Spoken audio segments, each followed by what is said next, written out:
अस्सलाम वालेकुम स्टूडेंट, आप लोगों के क्या हाल है?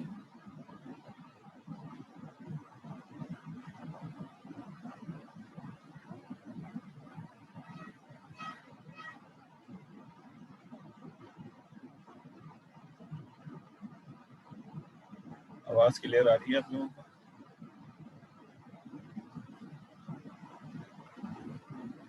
ठीक है दानियाल साहब, वेरी गुड। अच्छा, अभी स्टूडेंट की तादाद 16 है, पता नहीं ड्रॉप हो गए या फिर ज्वाइन नहीं किया। आजकल लाइट का भी बहुत इशू चल रहा है हर जगह पे।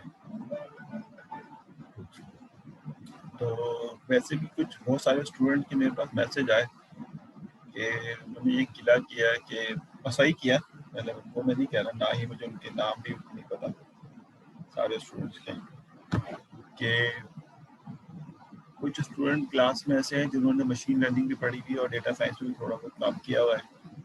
तो वो लोग काफ़ी जल्दी जल्दी ग्रैब कर लेते हैं चीज़ें, और इस बेसिस पे जब वो आंसर्स देते हैं तो आप काफ़ी फास्ट हो जाते हैं। बात हो सकता है ठीक भी हो क्योंकि ऑनलाइन पढ़ाने में बहुत सारे चीज़ों की जो एक्सप्रेशन होती है ना, क्लास में टीचर फेस एक्सप्रेशन देखता है स्टूडेंट्स की, पूरे क्लास का माहौल देखता है और उसके बाद अपनी स्पीड और पेस को जो है मेंटेन करता है।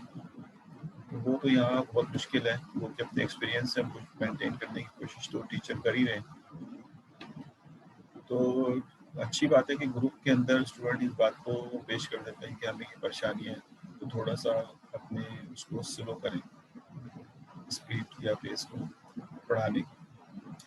अब इसमें दोनों तरह के पहलू होते हैं, हम स्पीड तो स्लो करते हैं, लेकिन स्टूडेंट इस कोर्स को कितना टाइम दे रहा है ये तो मैं किसी के घर में या किसी स्टूडेंट से पूछ नहीं रहा। ये तो जब हम पर्सनली कांटेक्ट करेंगे और फिर वाइवा लेंगे तो पता चलेगा कि भाई कितने स्टूडेंट को काम कर रहे थे। तो समटाइम स्टूडेंट जो है वो ऐसा भी होता है, मतलब दोनों तरफ से, कि स्टूडेंट खुद कुछ प्रैक्टिस नहीं कर रहा होता और ये अज्यूम कर रहा होता है कि सब कुछ हमें सिर्फ इसी क्लास में समझ आ जाएगा। तो ऐसा तो किसी भी कोर्स में नहीं होता, और स्पेशली उन कोर्सेज में जिसमें प्रैक्टिस रिक्वायर्ड है। तो इसी बिना पे आपको जो मैंने क्विज 1 क्विज 2 जिसको लोग असाइनमेंट का नाम भी दे रहे थे, क्योंकि उनके जहन में था कि इतने बड़े बड़े क्विजेस का होते हैं, ये तो असाइनमेंट होते हैं, तो इसीलिए मैंने क्विजेस भी आपको दिए प्रैक्टिस के लिए, ताकि आपका हाथ साफ हो और आप जो है वो अगले टास्क की तरफ जा सकें। तो ये तो हमें ज़ाहिर करना होगा कि हम अपनी प्रैक्टिस को खुद जो है वो करते रहें, ताकि हमारे ज़ाहिर है जो लोग इस फील्ड में इंटरेस्ट होंगे वही इंटरेस्ट लेंगे। बाकी तो कोर्स क्लियर करने का मकसद होता है या थोड़ी बहुत नॉलेज उसको मिल जाए। बाकी जो लोग पाइथन, ज़ाहिर है पाइथन एक लैंग्वेज आपके लिए हो सकता है नया भी हो, लेकिन आप लोगों ने तो पिछले 2 सेमेस्टर में पढ़ा भी है। डेटा स्ट्रक्चर में कुछ लोगों ने पढ़ा, कुछ ने न्यूमेरिकल का, लेकिन एक लिमिटेड पढ़ा, बात सही है। अब कुछ नया पढ़ रहे हैं, अभी हम मशीन लर्निंग पे आए नहीं जिसमें हमें मॉडलिंग करनी है, तो अभी तो हम सिर्फ बेसिक पाइथन को डिस्कस करें। तो हाँ, अभी हम, हाँ माशाल्लाह रवा, आपने एमएल ना पढ़ के भी काफ़ी अच्छा काम कर रहे हैं और सब लोगों को पढ़ना चाहिए। मैंने रवा की कॉपी देखी, क्विज 1 की अच्छी कॉपी थी, वसीम की कॉपी भी अच्छी थी, बाकियों की भी अच्छी होगी तो चेक करूँगा मैं इंशाल्लाह। और मुझे उसमें मसला आ गया था नेट पे, तो डाउनलोड करके मैं सबकी कॉपी चेक करके रिटर्न करूँगा इंशाल्लाह। तो प्रैक्टिस में आपको फ़ायदा है, बड़े बड़े सवालात मिले, बड़े से मुराद ज़्यादा से ज़्यादा सवालात मिले तो आपको ज़्यादा एडवांटेज होगा। सिनेरियो आपको दे दिए जाए, उसमें आप क्लियर करें। आप अपने पास एक नोट्स बनाएं और उसमें लिखें कि हमने किस किस टॉपिक को कवर कर लिया और किस तरह करना। जैसे मिसाल के तौर पे हमने सबसे पहले तो ये कवर किया है अपने डेटा सेट के अंदर, ये जो हम नमपाई और पांडास को देखते हुए जो काम कर रहे हैं, इसमें सबसे पहले हमने मिसिंग डेटा को हल करने का तरीक़ेकार ढूंढ रहे हैं, और लास्ट क्लास में भी हमने इसी को सामने रखते हुए सॉल्व किया था। फिर कुछ मेथड हमने रिप्लेस का भी पढ़ा है हमने। तो वो चीज़ें हमें सामने होनी चाहिए। मैं ये कभी नहीं कहता कि आपको ये याद होनी चाहिए या आपको रटा हुआ होना चाहिए, आपको पता होना चाहिए कि ये चीज़ें पाइथन में होती हैं, और जब आप उसके सिंटैक्स को देखें तो आप इस काबिल हो कि आप उसके सिंटैक्स को देख के अपने मसले को हल कर सकें। और फिर सबसे इम्पोर्टेंट बात जो हमें पता होनी चाहिए कि जिस फील्ड का डेटा हो उस फील्ड में आपकी थोड़ी नॉलेज होनी चाहिए, और अगर नहीं है तो फिर आपको नॉलेज एक्सपर्ट से कंसल्ट करना चाहिए, ताकि आप ये कह सकें कि अगर किसी चीज़ को आप चेंज कर रहे हैं तो उस चेंजेस की वजह क्या है, ठीक है ना। तो हम इसी बातों को सामने रखते हुए, जो स्टूडेंट्स कंप्लेन कर रहे थे और जायज़ कंप्लेन थी, मैं कभी नहीं कहता कि स्टूडेंट को वाकई समझ नहीं आया तभी उन्होंने वो बातें की हैं, और हो सकता है वो स्टूडेंट अभी हो भी ना, मुझे नहीं पता। अभी 20 स्टूडेंट हैं हमारे टोटल क्लास में, 49 स्टूडेंट हमेशा रहते हैं, तो शायद वो स्टूडेंट अभी आए भी ना हो लाइट की वजह से या किसी और वजह से। और मैंने क्विज वन में देखा 34 स्टूडेंट ने क्विज वन सबमिट कराया, बाकी उन्होंने नहीं कराया। क्या रीजंस थी ये भी अगर आप प्राइवेटली लिख दें यहाँ पे टेक्स्ट में तो मैं समझ जाऊँगा कि जिन लोगों ने जमा नहीं कराया उसकी क्या रिजल्ट बचा। अच्छा, मैं आज 5वीं क्लास है तो हमने अच्छा खासा काम कर लिया है और अभी करना भी है, और ज़ाहिर है मेरा टारगेट ये है कि मिड तक आपको किसी भी डेटा सेट के ऊपर सारी इंजीनियरिंग करना सिखा दूँ, एटलीस्ट फीचर इंजीनियरिंग। तो जब हम सारी फीचर इंजीनियरिंग मिड तक सीख लेंगे तो हमारा डेटा के ऊपर कमांड आ जाएगी कि भाई डेटा, और बाकी 80% काम हो जाएगा हमारे किसी भी डेटा साइंस के फील्ड के अंदर, अगर हम फीचर इंजीनियरिंग करना सीख जाते हैं। आपको नज़र आ रहा होगा एक स्लाइड यहाँ पे सामने आपके होगी जिसमें लिखा हुआ है कि लिस्ट ऑफ टेक्निक्स जो हम फीचर इंजीनियरिंग में जो है वो इस्तेमाल करते हैं। ज़रूरी नहीं कि किसी डेटा सेट पे सारी फीचर इंजीनियरिंग लगे, it's totally dependent on data to data, लेकिन ये एक स्टैंडर्ड स्टेप्स हैं जो हमें अप्लाई करना पड़ता है किसी भी डेटा। हो सकता है इसके अलावा भी हो, कोई ऐसी नई चीज़ आ जाए जो आपको करनी पड़ जाए या आपने किसी बुक में कोई दूसरे नाम से पढ़ लिया, क्योंकि डेटा साइंस में इतना मटेरियल अवेलेबल है कि आपको हो सकता है कि इनके ये नाम डिफरेंट तरीक़ों से मिल सकते हैं, कुछ नए टॉपिक्स भी आ सकते हैं उसके अंदर। लेकिन हमें इन चीज़ों को हैंडल करना है कि भाई आपको पता हो कि भाई ये चीज़ें हम किस तरह से करेंगे। तो ये मुश्किल चीज़ें नहीं है, आसान है। और जब आप पहली दफ़ा अपने एक डेटा सेट को कम्प्लीटली क्लीन कर देंगे, चाहे वो अच्छा हो या बुरा हो, अभी हम इस बारे में नहीं बात कर रहे हैं। हमें अभी ये नहीं सोचना कि हम अच्छा कर रहे हैं या बुरा कर रहे हैं।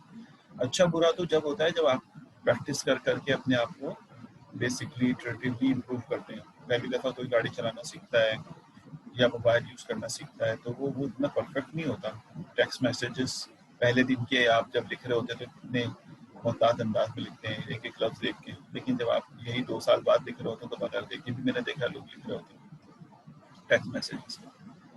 तो एक्सपर्टीज जब भी आती है, अभी तो हम ये सोचते हैं कि अगर हम डेटा क्लीन करते हैं कुछ सोच के, एग्जाम में सवाल ऐसे ही आएगा, आपसे पूछा जाएगा कि आपके पास ये सिनेरियो है, इसमें आप इसकी क्लीनिंग करें और मॉडलिंग करें। क्लीनिंग में जो काम करें उसको लिखें कि क्या रीजंस थी। मिसाल के तौर पे आपसे नल वैल्यू आपने मीन ले लिया किसी एट्रीब्यूट्स में, तो आप लिखें कि इसमें मीन लेने की रीजंस ये थे, आपने ये देखा कि मीन, तो जो नियरेस्ट और बेहतर आंसर होगा उसको ज़्यादा मार्क्स मिलेंगे, क्योंकि फेल तो कर ही लिया आपने, नंबर तो मिल नहीं है, लेकिन बेहतर आंसर मार्क्स उसको मिलेंगे जो बेहतर तरीके से उसको डिफाइन कर सकेगा। तो ये हमें इस तरह से सोचना होगा। अब आपको ठीक है, तो ये इन तमाम चीज़ों से हमें गुजरना है और इन तमाम चीज़ों से हमें पास होना है। उसके बाद जब हम डेटा को क्लीन करके डेटा को प्रिपेयर कर लेंगे तो फिर मशीन लर्निंग के मॉडल आएंगे, ठीक है, और विजुअलाइजेशन के मॉडल आएंगे कि आप देख सकें कि इसके अंदर क्या क्या, कुछ विजुअलाइजेशन क्लीनिंग से पहले भी होती है, कुछ विजुअलाइजेशन क्लीनिंग के बाद भी होती है। क्लीनिंग से पहले इसलिए कि आप देख सकें कि उसमें आउटलायर जो है वो कहाँ पर है या ग्रुपिंग होनी है नहीं होनी, तो इस तरह की चीज़ें देखने के लिए भी आप जो है वो विजुअलाइजेशन करते हैं। तो ये 3 पार्ट आपने बहुत मेहनत से पढ़नी है।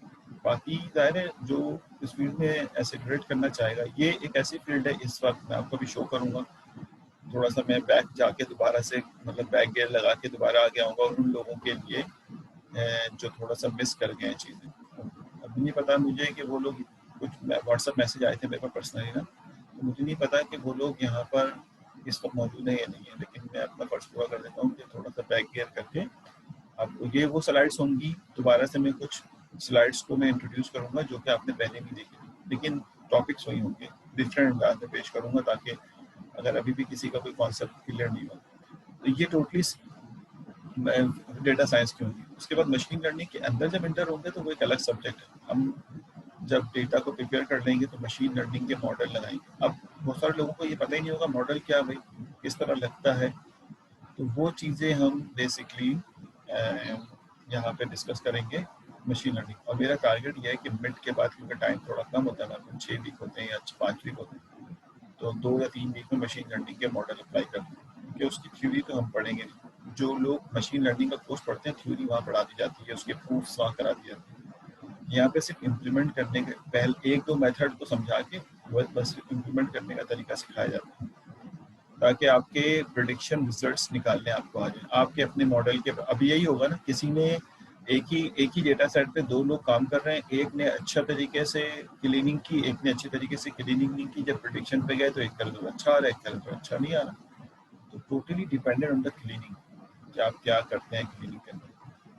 ठीक है, तो आप में से कुछ लोग बोर होंगे, उसके लिए पहली माजरत भाई आप अपने आप को, लेकिन ये कि थोड़ा रिवीजन हो जाएगा। ये रिवीजन के नाम से इसलिए कर रहा हूँ कि आपको जो है वो जो चीज़ें पीछे मिस हो गई थी और एकदम से भूल गए कि हम किस मकसद के लिए यहाँ पे काम कर रहे हैं, तो उसको मैं थोड़ा सा स्लाइड्स के अंदर जल्दी जल्दी रिपीट कर देता हूँ।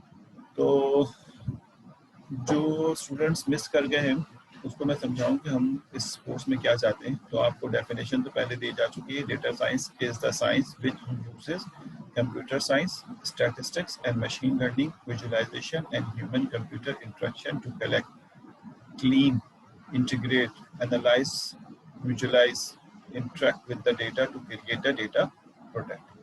प्रोडक्ट किसी टाइप की भी हो सकती है, इंसाइट्स भी हो सकता है, प्रेडिक्शन भी हो सकती है, वटेवर जो भी आप चाहें। तो ये कहता है डेटा साइंस इज, अगर दूसरी तरह की, अब देखिए डेफिनेशन बहुत सारी है, ये एक और डेफिनेशन है, अल्टरनेट डेफिनेशन। कहते हैं data science is an interdisciplinary field about the processes to extract the knowledge or insight and predict from data in various forms, either structure or unstructured. Data structure हो ना unstructure हो, उसमें insights का देखना, predict करना, ये data science है। तो जाहिर है हर दफ़ा हमें क्लीन डेटा नहीं मिलता। ये तस्वीर भी यही बयान कर रही है कि आपको डेटा कहीं से भी हासिल किया जा सकता है। डेटा एनालिटिक्स कौन लोग होते हैं? डेटा साइंटिस्ट होते हैं। डेटा एनालिटिक्स कौन होते हैं?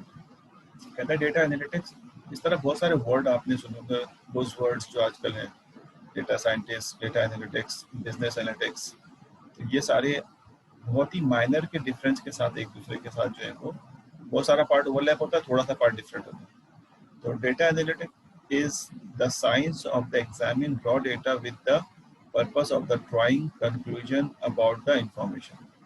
ये वही बात होगी जो डेटा साइंस में की थी। Data analytics is used in many industry to allow companies and organisations to make better decision, and in science to verify or disapprove existing model or theory.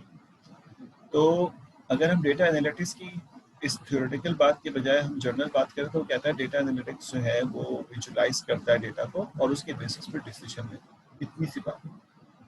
यानी दोबारा बताता हूँ, डेटा एनालिटिक्स कौन होते हैं? एक तो ये कि उसका इस फील्ड में एक्सपर्टीज होती है, जैसे मिसाल के तौर मेडिसिन की फील्ड है तो आप मेडिसिन में एक्सपर्टीज होनी चाहिए। कंप्यूटर साइंस की फील्ड, यानी अगर आप किसी पेट्रोलियम की फील्ड में है तो पेट्रोलियम की फील्ड की एक्सपर्टीज होगी, एक बात। और फिर उसको डेटा को विजुलाइज करना आता हो। आप डेटा विजुलाइज तो 2 तरीके से होगा, रॉ डेटा को कर लेंगे या फिर आप क्लीन करके करें, और उसके बाद उसकी डिसीजन लेना आता हो उस विजुलाइजेशन को देखते हुए कि ट्रेंड कैसे जा रहा है, फलां कैसे जा रहा है। तो उस बिजनेस को बढ़ाने के लिए आप जो डेटा आपको दिएगा उसको एनालाइज करें। तो मतलब अगर आप देखें तो डेटा साइंटिस्ट और डेटा एनालिटिक्स के अंदर बहुत ज़्यादा फर्क नहीं है। ठीक है, क्या क्या नॉलेज होनी चाहिए एक डेटा साइंटिस्ट को? तो ऑलमोस्ट आप सोच लें कि ये नॉलेज मतलब हम अच्छी जगह पे देखें। एक होता है बहुत, जैसे अभी भी मैं कहता हूँ कि हम जो सी लैंग्वेज की प्रोग्रामिंग करते हैं, विजुअल सी की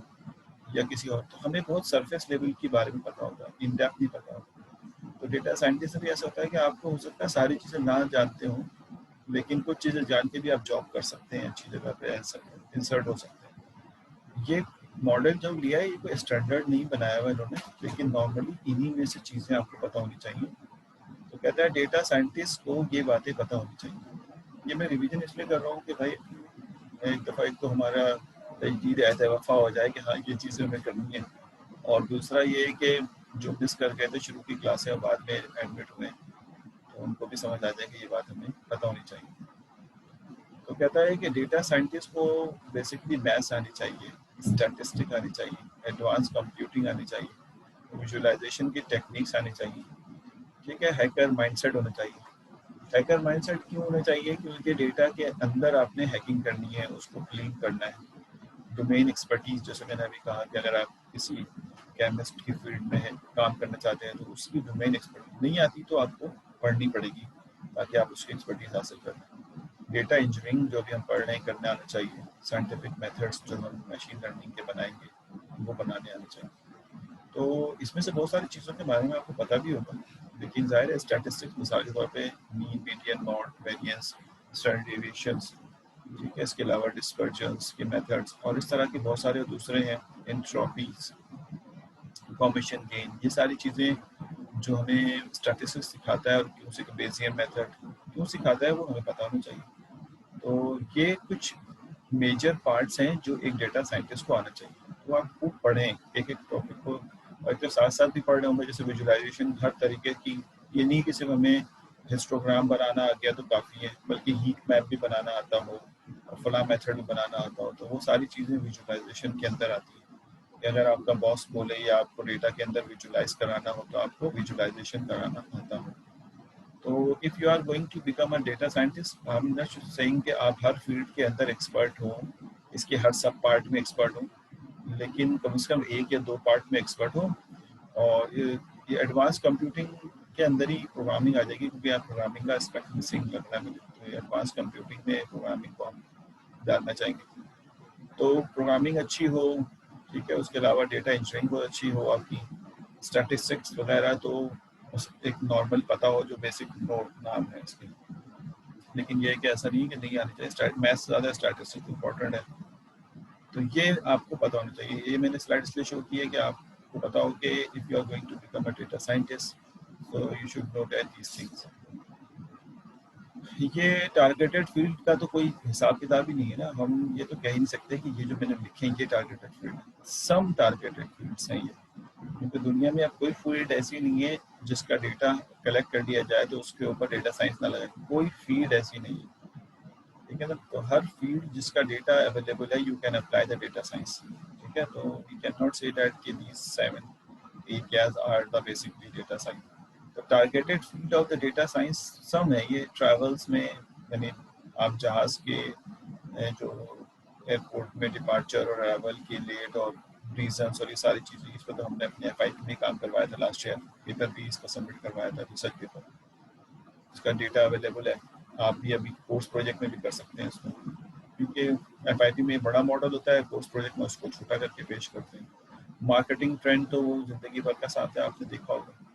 मार्केटिंग ट्रेंड जो है वो आप देखना चाहते हैं तो। उसके अलावा हेल्थ केयर के अंदर, सेल्स के अंदर, ठीक है, क्रेडिट एंड इंश्योरेंस के अंदर, उसके अलावा ऑटोमेशन के अंदर, और इस तरह की कोई भी फील्ड ऐसी हो जिसमें मतलब आप देख रहे हैं, इसके अलावा सब में जो है वो बेसिकली इस्तेमाल की जाती है। और जो स्मॉल ब्रांचेस है वही बता रही कि हम इसमें करते क्या हैं। जैसे आप कहते हैं कि ट्रैवल के अंदर डायनेमिक प्राइसिंग प्रिडिक्ट करना, प्रिडिक्टिंग द फ्लाइट डिले को प्रेडिक्ट करना, ठीक है। इसी तरह हेल्थ केयर के अंदर जो छोटी ब्रांचेस निकलेंगे, डिसीजेस प्रिडिक्शन बहुत कॉमन है हमारे यहाँ FIP के अंदर, लेकिन हो नहीं पाता सही से। मेडिकेशन, ठीक है, इफेक्टिवनेस, तो ये बेसिकली ये कुछ ब्रांचेस हैं कि अगर आप हेल्थ केयर में जा रहे हैं तो ये ब्रांचेस पर काम कर सकते हैं। तो इट इज़ वेरी गुड कि आप उसको देखेंगे, आप किस फील्ड में इंटरेस्टेड हैं। और सोशल मीडिया की फील्ड बहुत इंपॉर्टेंट है। सोशल मीडिया के अंदर आप देखते हैं सेंटिमेंट एनालिसिस करते हैं, डिजिटल मार्केटिंग एनालिसिस करते हैं, इस तरह की चीज़ें आप कर रहे होते हैं, ठीक है ना। ये दिखाने का मकसद ये है कि आप, वही मैं कह रहा हूँ कि आपके अंदर एक फिर मोटिवेशन जनरेट हो, क्योंकि प्रोग्रामिंग जिनको नहीं आती या वीक है या अब तक उनको समझ नहीं आई, तो वो इन चीज़ों से थोड़ा मोटिवेट हो। अब देखें, इनको करने के लिए पॉपुलर टूल कौन से हैं जो बेसिकली इस्तेमाल किए जाते हैं। ये कुछ पुराना तो होगा, लेकिन ज़ाहिर है इनकी इम्प्रूवमेंट इसी तरह से बढ़ रही है। तो ग्लास डोर वालों ने ये पेश किया था, उनकी एक ये मॉडल है जिन्होंने सर्वे करके हासिल किया कि the most popular data science skill के लिए जो जॉब्स अवेलेबल है वो पाइथन पे हैं, ठीक है। अब पाइथन को रिप्लेस करने के लिए चीज़ें आ चुकी हैं, मुझे नाम याद नहीं आ रहा अभी, तो ठीक है। अब ये पाइथन सबसे हाई 70, उसके बाद आर लैंग्वेज है, हडूप है, एसक्यूएल है, जावा है, एसएएस।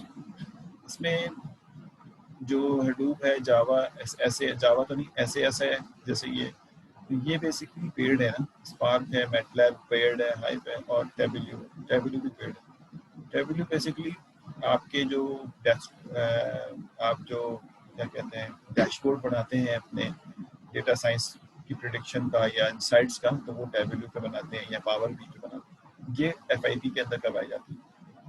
तो हमने इस दफ़ा जो लास्ट ईयर एफआईपी कराया था उसमें टेबल्यू पे काम करवाया था। और आप टेबल्यू में असल में स्लाइडर होता है कि आप डेटा को कम करके ज़्यादा करके इफेक्ट देख सकते हैं। डिस्कशन ऑफ द कोर्स में ये चीज़ें शामिल हैं, और हम बेसिकली जो ब्लू वाले हैं उसको नहीं पढ़ेंगे, और जो भी रेड कलर है ब्राउन है, इनको डिस्कस करेंगे। पाइथन फॉर डेटा साइंस कर ही रहे हैं अभी हम, फीचर इंजीनियरिंग के साथ साथ कर रहे हैं। फिर उसके बाद मशीन लर्निंग टुवर्ड डेटा, वो मशीन लर्निंग जो डेटा साइंस की तरफ। तो ये 3 पार्ट हमें अपने कोर्स में कवर करना है। No SQL for big data ये आप अभी नहीं पढ़ेंगे, और रियल टाइम एप्लीकेशन तो हम बेसिकली एग्जैक्टली इस नाम से तो नहीं पढ़ेंगे, लेकिन इसके एग्जाम्पल्स तो हम रियल टाइम से मुराद ये कि जो डेटा कैगल का होगा उसको हम लेके सॉल्व कर लेंगे। तो ये हमारा मिशन है कि हम इस तरह से इसके पीछे जो है चलें। ठीक है, नो एसक्यूएल और बिग डेटा ये आप अपने डेटाबेस में पढ़ ही लेंगे, और मैं इसके रीजंस बता दूंगा कि भाई इसको क्यों इस्तेमाल करते हैं, थोड़ी देर में इसके रीजन सामने आ जाएंगे। तो ये हमारे कोर्स का, इसमें कोई किसी को कंफ्यूजन मेरे ख्याल नहीं होनी चाहिए, बिल्कुल क्लियर है कि Python for data science, feature engineering हम साथ साथ कर रहे हैं। फीचर इंजीनियरिंग में कितने एस्पेक्ट हैं वो भी सामने लास्ट अभी थोड़ी देर पहले स्लाइड्स ओपन थी ना, उसमें आ जाएंगे। पाइथन में डेटा साइंस हमें पढ़नी है, तो आपको मैंने कहा था 3 चीज़ें तो आपको अच्छी तरह से आनी चाहिए। कौन कौन सी? NumPy, pandas and visualisation.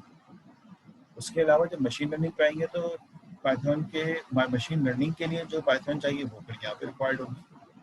ठीक, उसके अलावा फिर फीचर इंजीनियरिंग है, तो इसको हम देखते हैं आगे जाके। कहते हैं पाइथन फॉर डेटा साइंस।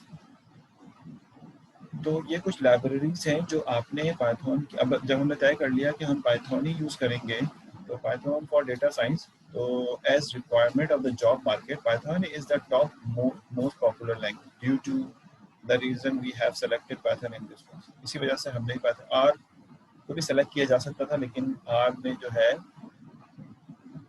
ठीक है, तो हमारे पास एक होल्ड करना।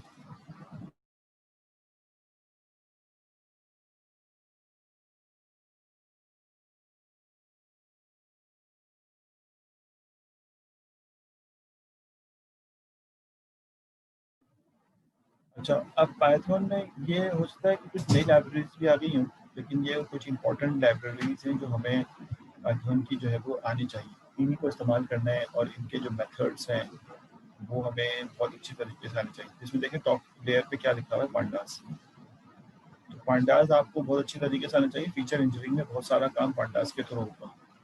उसके बाद है साईपाई के नाम से जो लाइब्रेरी है, उसके बाद नमपाई है, फिर मैथ प्लॉट लाइब्रेरी है, फिर सेकंड लर्न है, सी बॉन्ड। ये 6 जो हैं ये तो बहुत पक्के हैं जो आपको इन सबों को इस्तेमाल करना है। ठीक है, बाकी तो नंबर 7 पे ही आप चाहे इस्तेमाल करें नहीं करें, ठीक है, लेकिन ये जो 6 शुरू के हैं इनको तो आपने यूज़ करना ही करना है। तो इसमें से हम बारी बारी, जैसे पांडास हमने यूज़ कर लिया, साईपाई हम यूज़ करेंगे, और नमपाई आपने यूज़ कर लिया। आज हम मैट प्लॉट लाइब्रेरी यूज़ करेंगे। सेकंड लर्न जब यूज़ करेंगे जब आप मशीन लर्निंग की तरफ जाएंगे, और मैट प्लॉट जब पढ़ेंगे तो उसके आखिर में हम, क्योंकि मैट प्लॉट के पास विजुलाइज करने की सारी प्रॉपर्टीज़ या सारे मेथड एग्जिस्ट नहीं करते, फिर हम सी बॉन्ड की प्रॉपर्टीज़ को यूज़ करेंगे जिसके अंदर ही मैप और ये बहुत ज़बरदस्त किस्म के ग्राफ विजुलाइजेशन जो एग्जिस्ट करती है। तो ये सी बॉन्ड और मैट प्लॉट नॉर्मली विजुलाइजेशन के लिए इस्तेमाल करेंगे। Second plan basically machine learning algorithm की इम्प्लीमेंटेशन के लिए करेंगे। नमपाई जो हमारा एरेस है, और पांडास जो है वो आपकी डेटा फ्रेम की प्रॉपर्टीज़ को इस्तेमाल करने के लिए यूज़ करते हैं। ठीक है, तो ये हम साथ साथ पढ़ ही रहे हैं, तो इसमें आपको बहुत हेल्प होगी कि इसमें से कोई चीज़ हम वेरिएशन नहीं कर रहे होंगे। कहता है फीचर इंजीनियरिंग जो है वो आपको बताइए कि किसे कहते हैं। देख रहे हैं आप डायग्राम से भी जाहिर हो रहा है कि बहुत सारी चीज़ मिक्स करके दी जाए तो we need to separate them, और उनको वेल फर्निश फॉर्मेट के अंदर जो है वो डिफाइन करना है। समझ में आ रही बात है? अच्छे तरीके से उसको डिफाइन करके अलग अलग करके। तो वो कहता ये है कि feature engineering is a process of using domain knowledge of the data to create feature that make machine learning algorithm work. देखिए दो अलग अलग बातें कि हम ये इसलिए कर रहे हैं कि मशीन लर्निंग के एल्गोरिथम अच्छे से काम कर जाए। समझ आ रही बात है? तो feature engineering is the process of the using domain knowledge of the data to create feature that make machine learning algorithm. ठीक है, तो अब इसके अंदर क्या काम करेंगे फीचर इंजीनियरिंग में? Feature engineering is a process of extract the useful feature from raw data using math statistics and domain knowledge. समझ में आ गया कि हम चाहते ये हैं कि भाई आप जो है वो यूजफुल फीचर, आपको जो डेटा रियल वर्ल्ड से मिला है वो बहुत ही ज़्यादा रॉ फॉर्मेट के अंदर है। जैसे मिसाल के तौर पे जब कोई सर्वे फॉर्म भरा जाता है तो लोग नॉर्मली अपनी एज कुछ लोग दे देते हैं, कुछ लोग नहीं देते एज, कुछ लोग उसमें अपनी सैलरी बता देते हैं, कुछ लोग नहीं बताते, है ना? तो जब ये डेटा सर्वे फॉर्म एनालाइज करने के लिए आपके पास आता है तो ये चीज़ें उसमें मौजूद नहीं होती। कुछ लोगों की एज आ रही, कुछ लोगों की नहीं आ रही। अब तो एक तरीका तो ये है कि आप स्ट्रेट फॉरवर्ड उन रोज को डिलीट कर दें जिनमें इंफॉर्मेशन मिसिंग है। तो हो सकता है कि 80% में से 60% रोज डिलीट हो जाए, तो इंफॉर्मेशन लॉस हो जाएगी, तो फिर आपका नुकसान होगा, आप मॉडल नहीं तैयार कर सकेंगे। तो हाँ, अगर एक दो एलिमेंट हैं तो फिर तो आप डिलीट कर सकते हैं, लेकिन अगर ज़्यादा तादाद में है तो फिर आप उसको डिलीट नहीं करते। मैं रॉ की बात कर रहा हूँ, कॉलम की बात नहीं कर रहा हूँ, रॉ की बात कर रहा हूँ। तो रॉ कहते हैं इंस्टेंसेस को, ठीक है, टपल्स को, और कॉलम कहते हैं फीचर्स। तो इसी तरह से आप कहते हैं नहीं मैं फिल कर दूंगा इसको, तो फिल करने के कई मेथड है। आपने कहा फिल एने से हम फिल करते हैं इसको, और फिल एने से फिल करने के बहुत सारे मेथड हैं, यानी मीन निकाल लें, मीडियन निकाल लें, फॉरवर्ड कर दें, बैकवर्ड कर दें, और वट एवर जो आप चाहते हैं वो डेटा के ऊपर डिपेंडेंट होते हुए हम कर लेंगे। ठीक है, तो इस तरह से आप जो है वो उसको आगे की तरफ बढ़ा रहे होते हैं। अब आप जब आगे बढ़ते हैं, ये तो समझ में आ गया ना फीचर इंजीनियरिंग में। फीचर इंजीनियरिंग के कौन से एस्पेक्ट है अभी मैं आता हूँ। पहले फीचर इंजीनियरिंग का जो फॉरबेस बहुत ही पॉपुलर न्यूज़ है, उसकी रिपोर्ट ये कहती है कि फीचर इंजीनियरिंग टास्क 80%, ठीक है, एनर्जीज ऑफ द मॉडलिंग, यानी टोटल डेटा साइंस में 80% जो मेजर काम है वो फीचर इंजीनियरिंग का है। Good feature engineering lead to good model inside and prediction. अगर आप फीचर इंजीनियरिंग अच्छी नहीं कर सकते तो फिर आप अच्छे मॉडल और अच्छी प्रोडिक्शन भी नहीं कर सकते। ये डायग्राम फॉरबेस से उठाई गई है और बहुत पॉपुलर डायग्राम है। जब आप फॉरबेस की डायग्राम डेटा साइंस की मांगेंगे तो यही डायग्राम मिलेगी आपको। थोड़ी पुरानी है शायद, लेकिन स्टैंडर्ड डायग्राम है कि building the training set. Training set जिन लोगों ने एमएल पढ़ी उनको पता होगा ट्रेनिंग सेट बनाने के लिए। Cleaning and organising the data 60% task, collecting data set 19%, mining data for pattern 9%, refining the algorithm 4%, and other 5%. तो क्लीनिंग एंड ऑर्गेनाइजिंग जिसे कह रहे हो 60% टास्क जो है वो ले रहा है।